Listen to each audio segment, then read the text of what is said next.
अस्सलामु अलैकुम व रहमतुल्लाहि व बरकातुहू। माशाअल्लाह। अऊज़ु बिल्लाहि मिनश शैतानिर रजीम।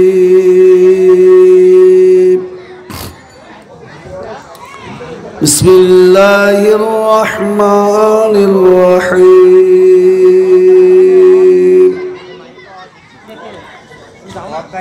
अल्हम्दुलिल्लाहि रब्बिल आलमीन अर्रहमानिर रहीम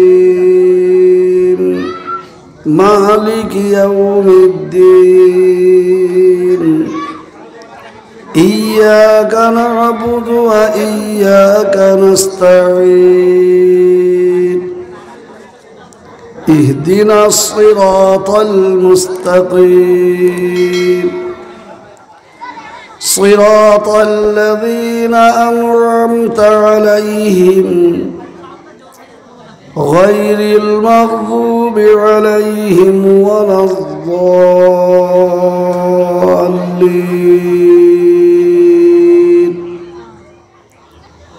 बिस्मिल्लाहिर रहमानिर रहीम।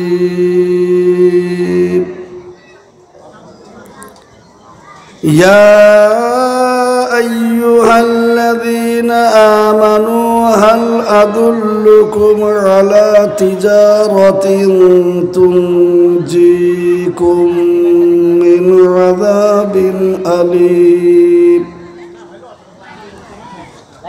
तु'मिनून बिल्लाहि व रसूलिहि व तुजाहिदून फी सबीलिल्लाहि बि अमवालिकुम व अनफुसिकुम ज़ालिकुम खैरुल लकुम इन कुंतुम तअलमून। यग़फिर लकुम ज़ुनूबकुम व युदखिलकुम जन्नातिन तजरी मिन तहतिहल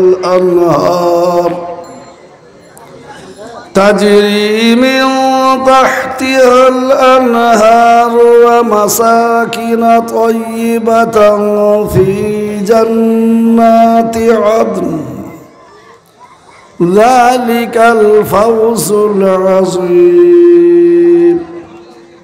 व उख़रा तुहिब्बूनहा नस्रुम मिनल्लाहि व फ़त्हुन क़रीब व बश्शिरिल मुअ्मिनीन। सदक़ल्लाहुल अज़ीम।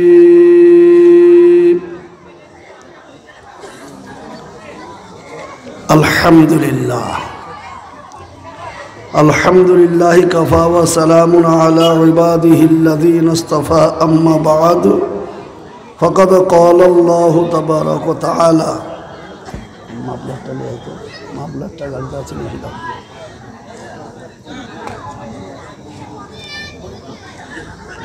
अल्हम्दुलिल्लाह अल्हम्दुलिल्लाहि नहमदुहु व नस्तईनुहु व नस्तगफिरुहु व नु'मिनु बिही व नतवक्कलु अलैहि व नऊज़ु बिल्लाहि मिन शुरूरि अनफुसिना व मिन सय्यिआति अअमालिना। मन यहदिहिल्लाहु फला मुज़िल्ल लहु व मन युज़लिलहु फला हादिय लहु। ونشهد أن لا إله إلا الله وحده لا شريك له ونشهد أن سيدنا وسندنا وحبيبنا ومرشدنا ومولانا محمدا عبده ورسوله أما بعد فقد قال الله تبارك وتعالى في كلامه المجيد والفرقان الحميد أعوذ بالله من الشيطان الرجيم بسم الله الرحمن الرحيم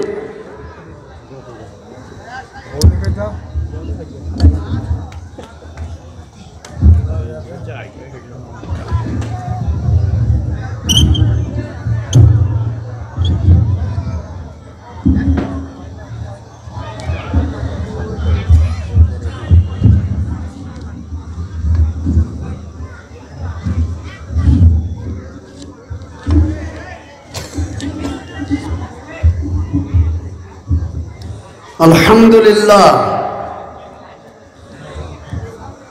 মোহতারাম মাননীয় সম্মানীয় যোগ্যতম সভাপতি সাহেব, শ্রদ্ধেয় ওলামায়ে কেরামগণ ও তোলাবায়ে আজিজ, উপস্থিত হাজিরানে মজলিসের শ্রদ্ধেয় বাবারা ও ভাইয়েরা, পর্দার আড়ালের পর্দা নাসিনা আমার মায়েরা ও বোনেরা, সকলের কাছে রইল আমার শ্রেণীমত সালাম ও শুভেচ্ছা। সর্বপ্রথমে সেই বিশ্ব নিয়ন্তা মহান রব্বুল আলামিনের দরবারে লাখো শুকরিয়া, যিনি আজ আমাদেরকে এই মহামূল্যবান মজলিসে আসার বসার তৌফিক দিয়েছেন। সেই মহান আল্লাহ পাকের দরবারে শত কোটি শুকরিয়া। মহব্বতের সাথে উচ্চ আওয়াজে সকলে বলি একবার আলহামদুলিল্লাহ। মির্জাপুরের লোকের আওয়াজ নয় কিন্তু এটা, জোরে বলি আলহামদুলিল্লাহ।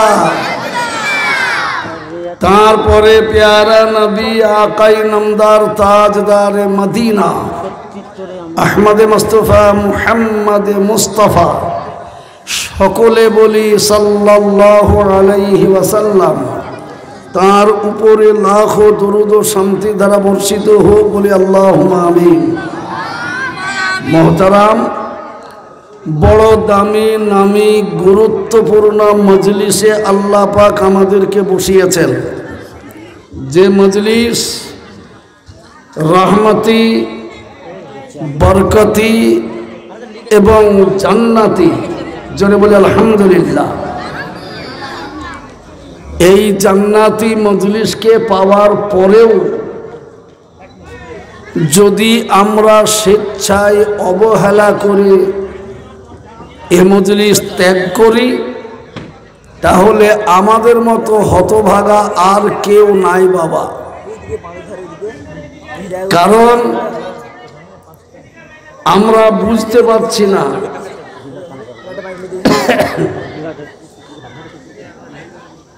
জোরে সোরে সকলে একবার বলুন, যারা এখানে বসে আছেন সকলে বলুন,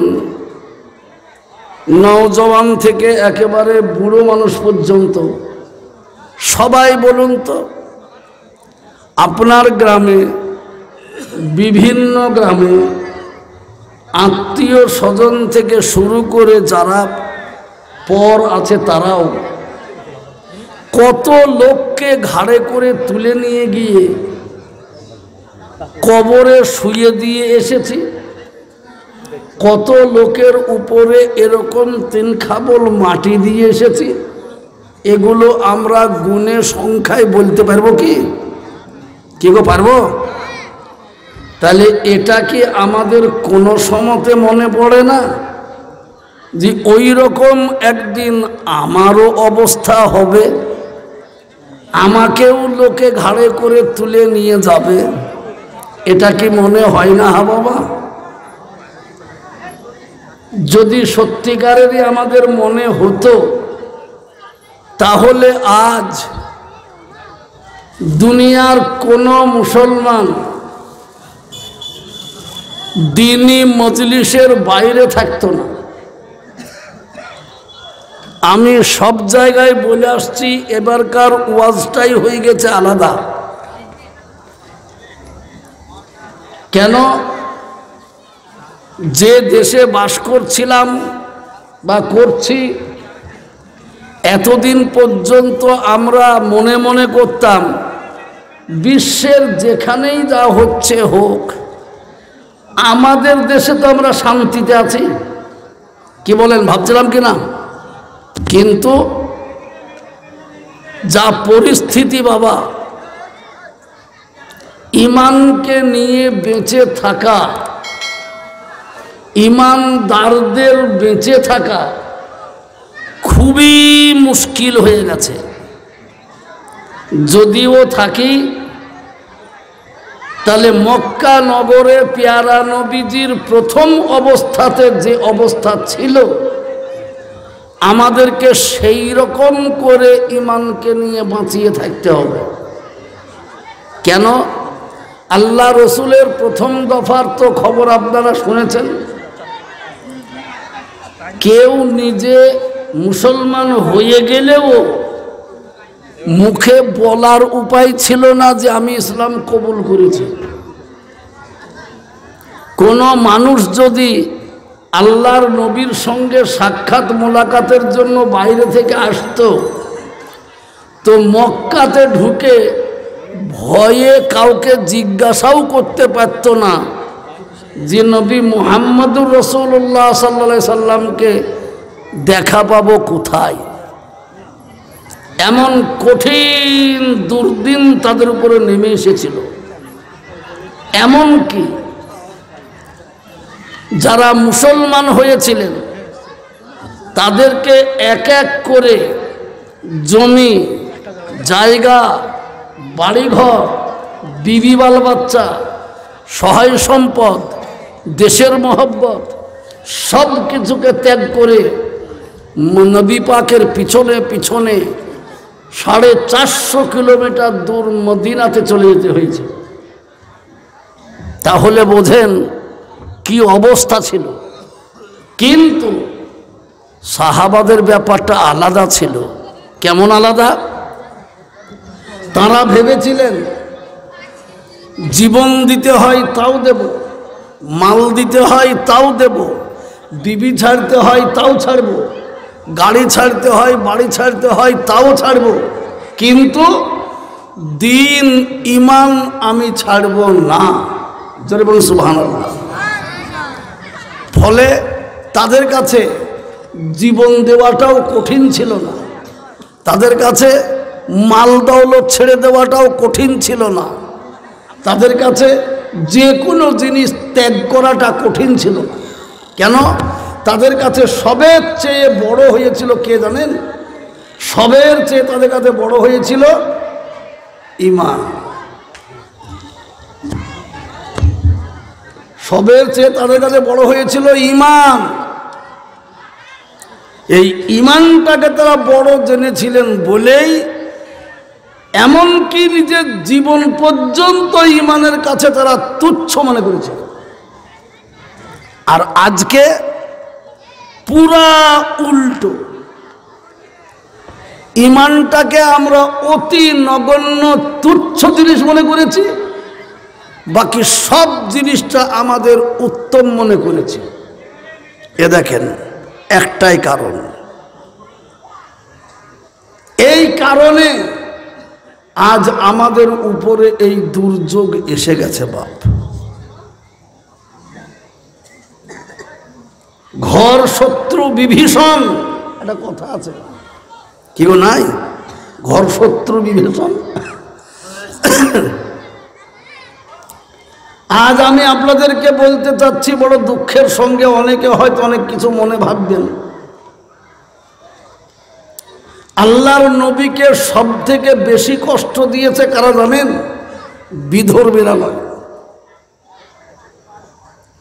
হিন্দু, জৈন, বৌদ্ধ, ইহুদি, নাসারা কষ্ট বেশি দেয়নি।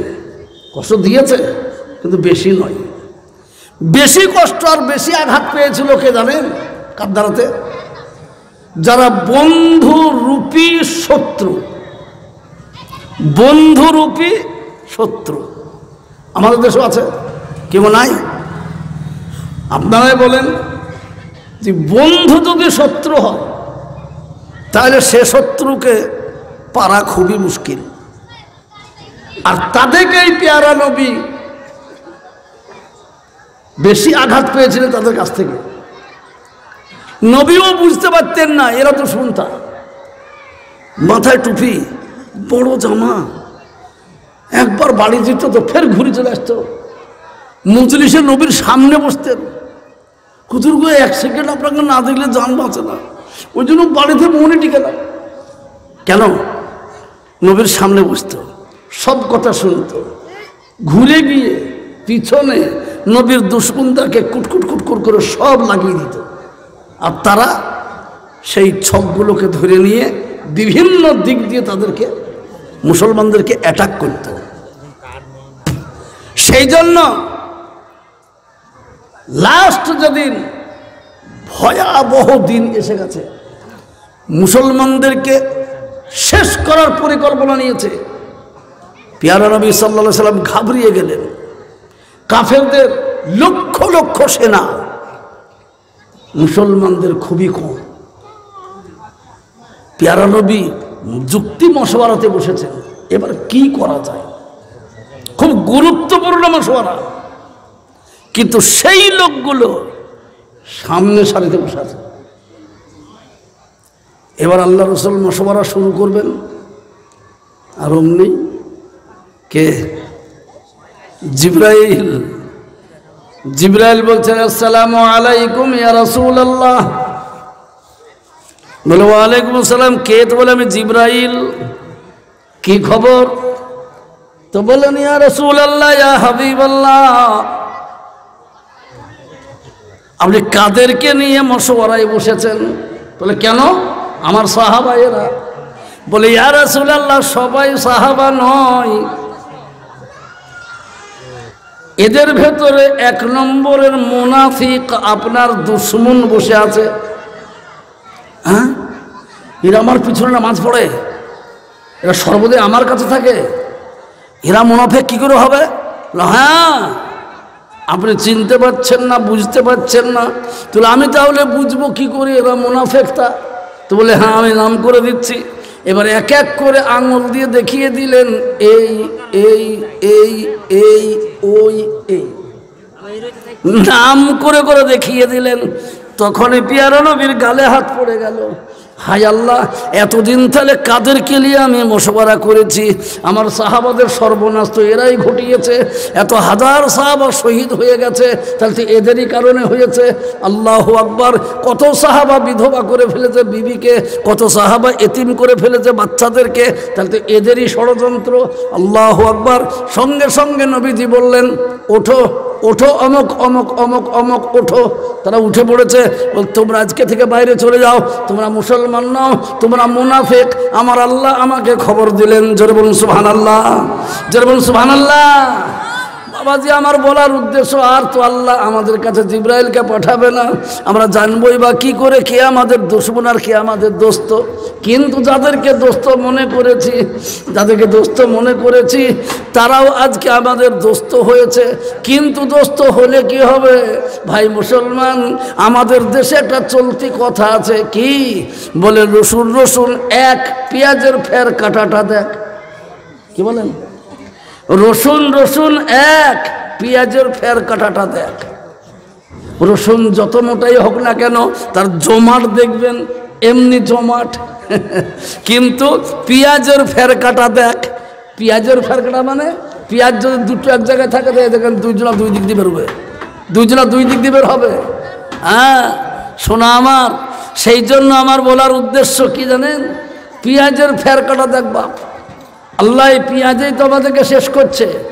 এদিকে কেউ আমাকে বলছে আমি এই কাজ করব, ওই কাজ করব, আবার ঘরে পরে দেখছে তার সঙ্গে যুক্তি পরামর্শ সলা সব হচ্ছে। বাপ, যুক্তি পরামর্শ সলা সব হচ্ছে। একবারে একবারে পেছনে বসে না, দেখছেন ভালো। সুবহানাল্লাহ, সুবহানাল্লাহ। ভাইরা আমার, সত্যিই বড় দুর্দিন আমাদের কাছে এসে গেছে। আজ আপনি ভাববেন বিজেপি আমাদেরকে মারছে, মোদি আমাদেরকে গাচ্ছে, অমিত আমাদেরকে ঠেকছে। না, দোষটা তাদের নয়।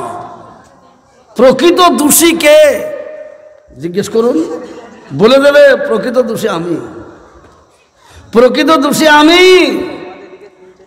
আজ বলুন মির্জাপুর, কড়াইতলা পাড়া,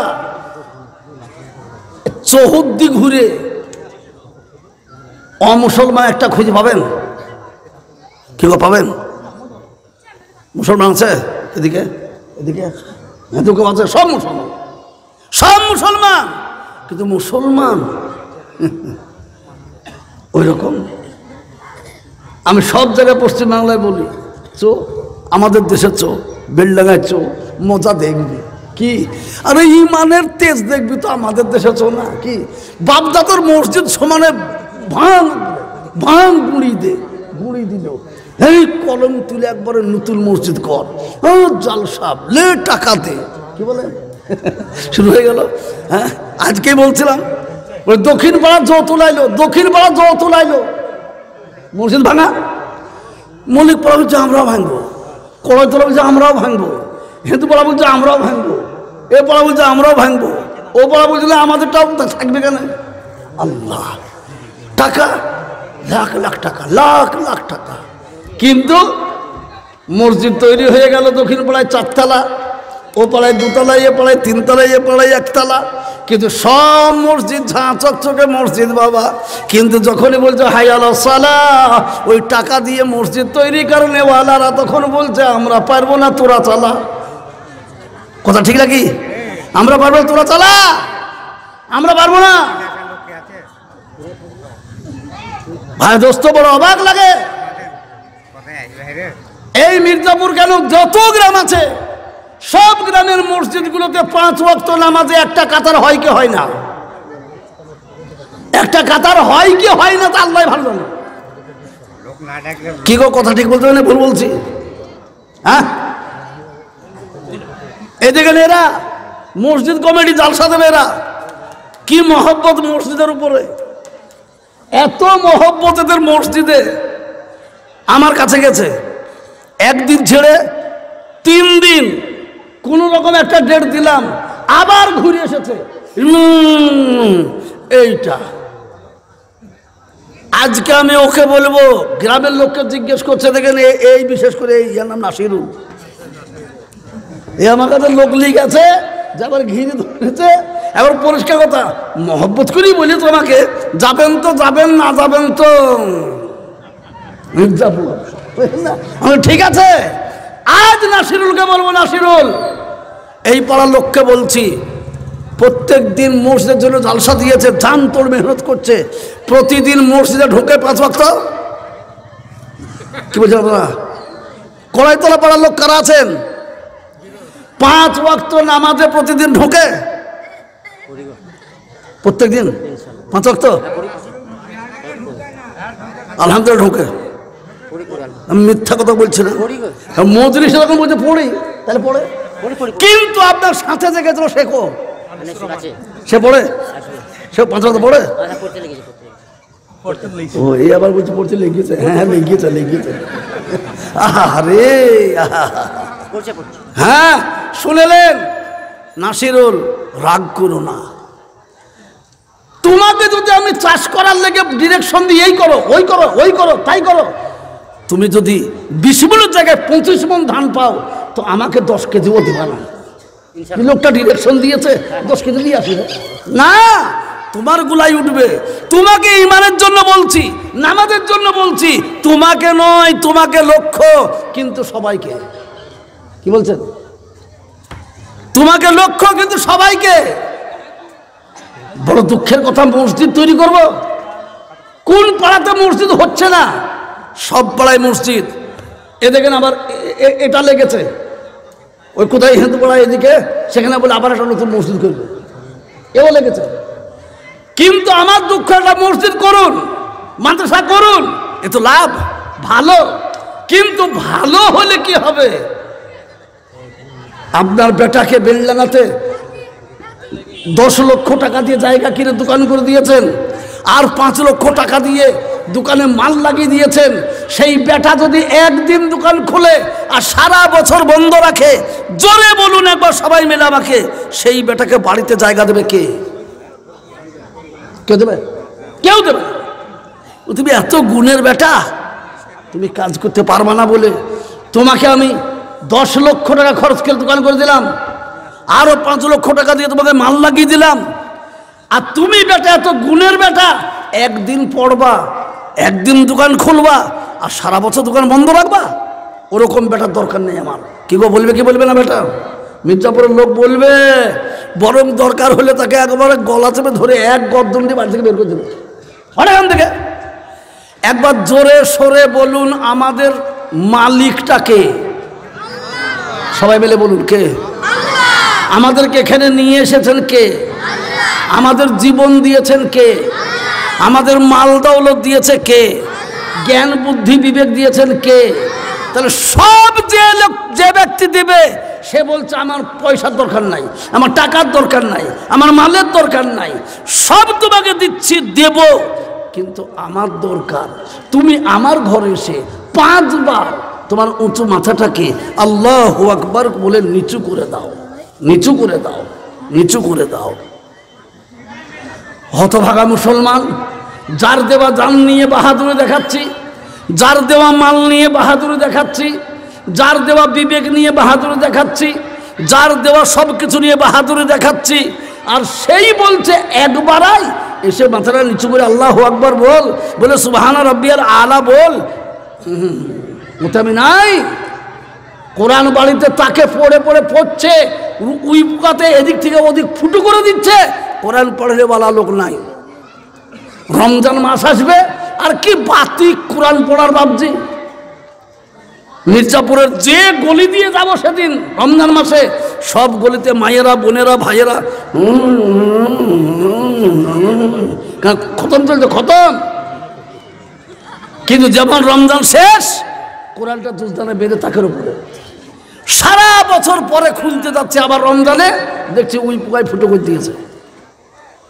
বলো মুসলমান, বলো কি কারণ?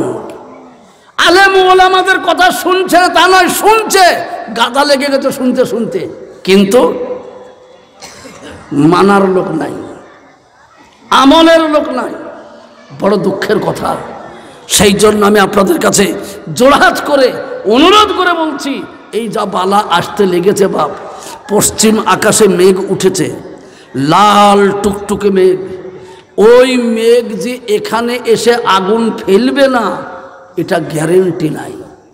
যদি সেই আগুন থেকে বাঁচতে চাই, আমরা সকলে মিলে যা ভুল করেছি আল্লাহর কাছে সাচ্চা দিলে, তওবা করে নিয়ে আবার আমরা আল্লাহর হয়ে যাব। আল্লাহ আমাদেরকে ক্ষমা করবেন, জোরে বলুন সুবহানাল্লাহ। ক্ষমা করবে ইনশাআল্লাহ। তাই আমি আপনাদেরকে অনুরোধ করে বলছি, ভাই আসুন আমরা মুসলমান, আমাদের ইমানের সাথে আমলকে ঠিক করে নিই, আমাদের ইমানের সাথে আমলকে ঠিক করে নিই। নিশ্চয় আল্লাহ পাক আমাদেরকে অবশ্যই চির শান্তি দেবেন। আজ আমি আপনাদেরকে দুঃখের সঙ্গে বলতে হচ্ছে, ভাই গো, আজ দিল্লির বুকে মসজিদকে পুড়িয়ে দিল, মাদ্রাসা পুড়িয়ে দিল, মুসলমানদের বাড়িঘর পুড়িয়ে দিল, মুসলমান নারী পুরুষদেরকে বেইজ্জতির শেষ সীমায় পৌঁছে দিল। আমরা ভেবেছিলাম হয়তো মায়ানমারকেই দিয়েছে, আমাদেরকে পারবে না, কিন্তু এখন দেখছি মায়ানমারের বড় ভাই হতে লেগেছে আমাদের দেশ।